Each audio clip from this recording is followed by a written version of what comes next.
Il me transporta en esprit sur une grande et haute montagne. Apocalypse 21:10. Tout d'abord, Jean fut transporté sur cette haute montagne, afin qu'il voie. Le principe qui nous est montré, c'est que la vision est liée à une position. Il n'eut pas à gravir cette montagne, mais il y fut transporté.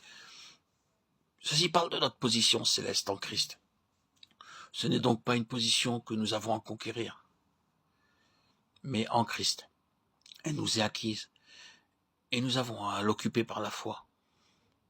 Il nous a ressuscités ensemble, et nous a fait asseoir ensemble dans les lieux célestes en Jésus-Christ, Éphésiens 2:6.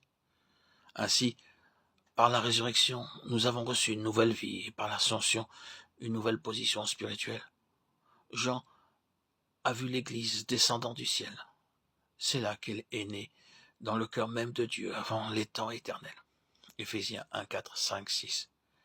Elle est un corps céleste et spirituel, géré et gouverné des cieux, et non un système terrestre savamment organisé. L'Église est liée à Christ dans le ciel. Nous verrons et comprendrons cette sainte cité si nous n'atteignons pas cette position céleste. La loi qui gouverne la vision céleste est liée à deux choses fondamentales. La seigneurie incontestée de Christ, Colossiens 18. La croix de Christ en tant que principe de vie vécu intérieurement. Nous l'appelons tous Seigneur. Dès notre nouvelle naissance, nous lui donnons ce titre. Mais il ne l'est que nominalement. C'est la croix plantée en nous qui l'établit progressivement. Et sa mesure effective ne peut être plus grande que la mesure de la croix que nous expérimentons. La croix, dont son principe établit les droits sans partage du Seigneur en nous, c'est quelque chose que nous avons à consentir chaque jour. En se tenant par la foi unie à Christ dans sa mort, quant à lui-même, le croyant apprend à vivre par la vie venant de l'Esprit. La croix vécue dans son principe produit par la discipline et la révélation du Saint-Esprit, la séparation par laquelle nous faisons l'expérience de notre union céleste avec Christ, ressuscité et glorifié.